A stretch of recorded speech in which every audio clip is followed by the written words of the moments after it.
What's up everyone, this is Tranquil Toys, back again with another review. This time I'm taking a look at the G.I. Joe Classified Series Shipwreck figure. So for the most part, I like how this one turned out. I'm not really a big fan of how they did the hair switching option, and this is the alternate hair piece. I'll talk about that when we get there. First, we'll take a look at the detail on the figure. You know, he's got his tattoos, which is accurate. They're kind of generic tattoos. He has an anchor, and then he's got a shark on either side. Not really a big fan of that, but it is accurate. He also has some sort of symbol signifying his rank.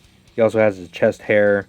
The rest of the sculpt is good. You got the belt. This is a separate belt. It is all black. There's not really any silver on it. That would have helped it look a little bit better, but he does have the goldish paint or the bronze paint on his buckle. And then his leg holster, which has the leather texture, and the gun in there is removable. And it's kind of a weird gun. It has like a weird engraving on it. Then he also has a silver double barrel like pistol shotgun thing. It's probably illegal. He also has some dry brushing on his pants.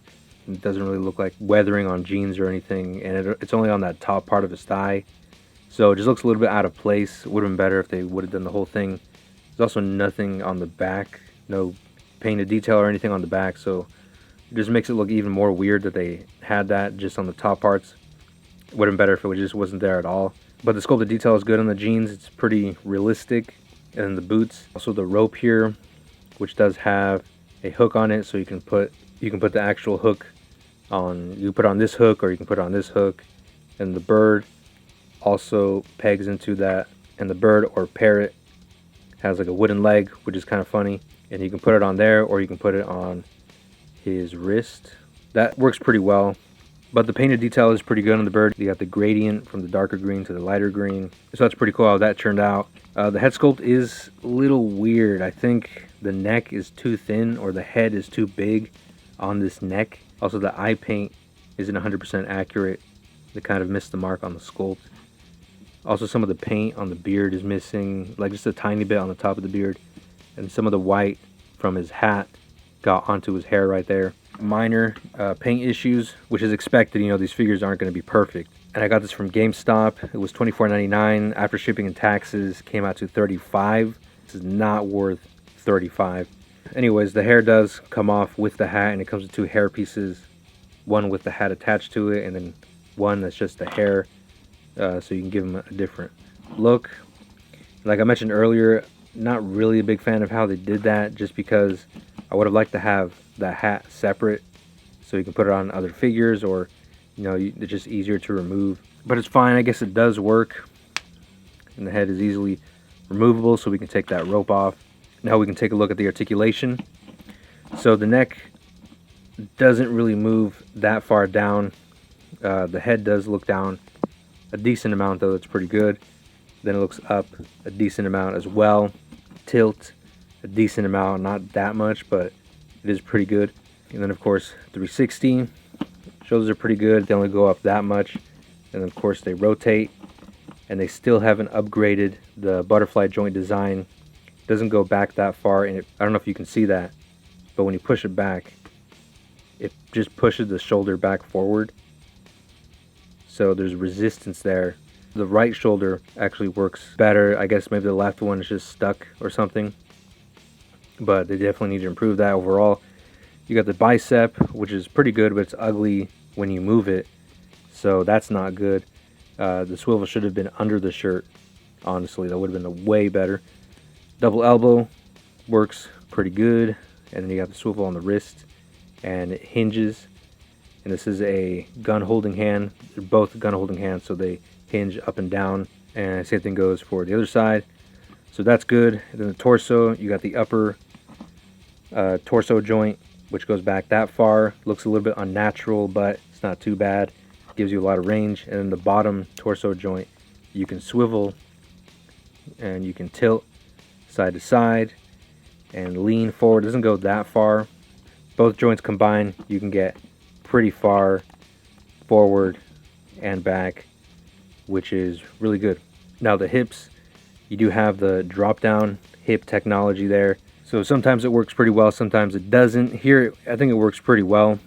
I know that in the past with their figures, they have had some issues with that, but it seems like they're starting to correct that issue. It's not as gummy and it's not as resistant as some of the other figures. So it's actually really smooth and tight. So that's good that they improved that. Legs go up that far. They go out that far. Pivot the leg up and down. And swivel on the thigh. Works as you'd expect. Double knees. Same thing. Works as you'd expect. And then the ankles, you can swivel them all the way around. And then they don't hinge back that far because the pants sculpt is in the way. They do hinge forward a little bit more. And you can also rotate that a tiny bit, but it will help with some poses. You know, 25 bucks, not too bad, honestly, with the amount of accessories it comes with. No alternate hands or anything. That's something that this line needs to work on. You know, Marvel Legends has alternate hands. Masterverse has alternate hands, but G.I. Joe Classified has not had alternate hands. So now we'll do some size comparisons and head swaps. Here he is next to my custom Duke. I'm really excited for the retro Duke that they announced at Comic-Con and the retro Scarlet. So that's going to be cool when those figures come out. But for now, this is kind of my stand-in for Duke. It's using a Voliverse body, so that gives you an idea of what the Voliverse figures look like next to this one. And here he is next to Roadblock.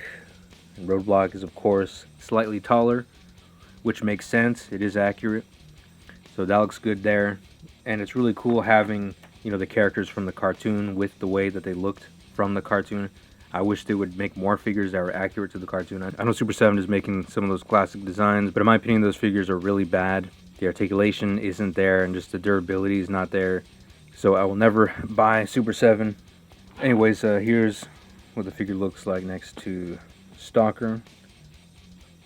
And you know, scale is pretty good. And here's what the Duke head looks like on the Shipwreck body.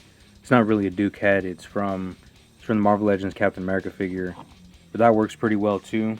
The hairpiece with the hat on it does not fit on any other figure. Here it is on a bullseye head. This is the only bald head that I could find.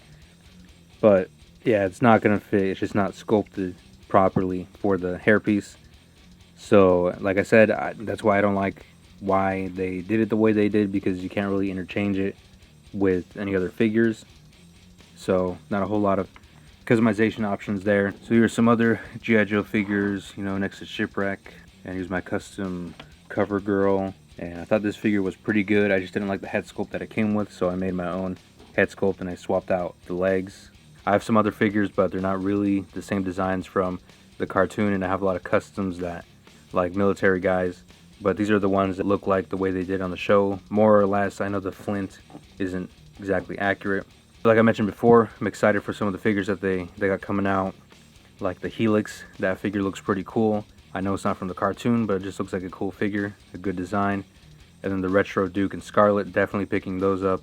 And then the General Hawk as well.